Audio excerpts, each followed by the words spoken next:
Welcome back. Of course, planning a party or a wedding can be expensive. So if you want to kind of do it on the cheap but still kick your party up a notch, we've got some do-it-yourself ideas to create a photo booth. I'm here with Lisa Connecticut, planner and designer. Thank you so much for being here this morning. Thanks for having me back. I appreciate it. Of course. You always plan the best weddings and parties, and this is a way that people can kind of take all of your great ideas and do it at the cheap, at home. Right. Yeah. So what do you want to start with? What's a good idea? This is about DIY photo booths versus spending your money on a professional photo booth. So something that's back on trend right now goes back to my childhood days, which is the instant camera. So you can actually purchase one by Fuji as opposed to Polaroid. The Fuji camera is about $79. Polaroid's a little bit over $100. But the interesting thing is the film is where they're going to get you. So one pack of film, that gives you 40 pictures, but that's $30. So if you've got 300 people or 200 people at your wedding, you're going to end up spending quite a lot of money. So you really want to do your research on that. But just like it was back in the day, if I was to look at you, grab yourself a hat. Yeah. There you go. Little something, something. And we're going to take a picture. Is it coming out? Is it coming out? Hold on. Oh boy, that's going to be a fun one. But you know what? What's perfect about that? That's what happens at your wedding when you do a DIY photo booth. Of course. So the image comes out, you got to shake it. After you shake it, you're going to have your guests glue it, old school, little Elmer's glue. I like it. Right, and then they send you a little message. Leave it to you to have some guests crafting at the wedding. I love it. Your wedding. If you want to take that to the new millennium, if you go to your iPad, you can actually download apps that are photo booth apps. But it's the exact same idea with the exception of there's no printing it out.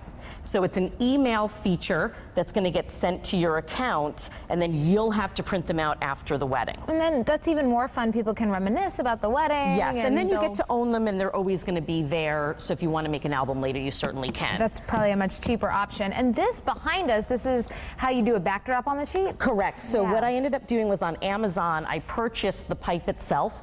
That was about $50. And then these little golden backdrops, they're actually tablecloths. Cool. That was a little bit less expensive than doing an actual drape because the drapery adds another level. They want to charge you more for that. Sure. So it's actually just taped to the pipe.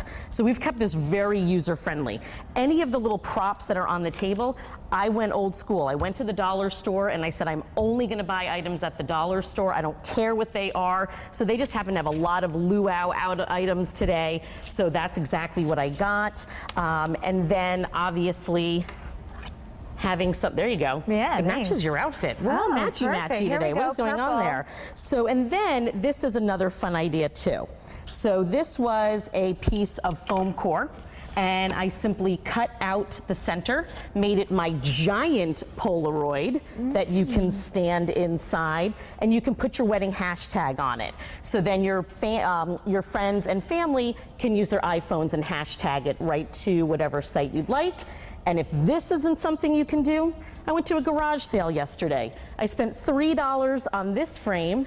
So your friends and family can just stand behind this frame, and you don't have to craft anything at all. That's so fun. So how expensive can a professional photo booth be, and how much are we really saving here? So great question. So I've had clients spend upwards of $500 on their own DIY photo booth. Okay. I wanted this to be well under $300 for our segment today, because if you go to a professional, they'll start around $799, but the difference between what you're going to get for DIY versus the album, these are my friends at After Hours Photo Booth.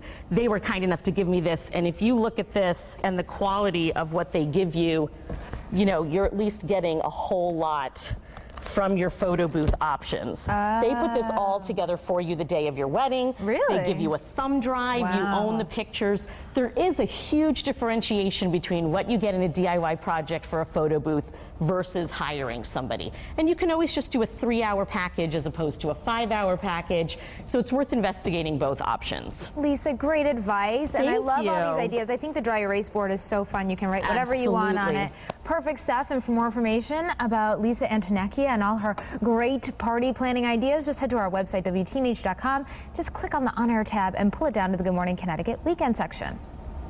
All right, very interesting. Good stuff. Well, a lot of weddings, of course, happening, I'm sure, this weekend. Also, lots of fairs and festivals, too. How about this for a pretty cool graphic in the background over here? Let's check out some of the different ones that are happening around the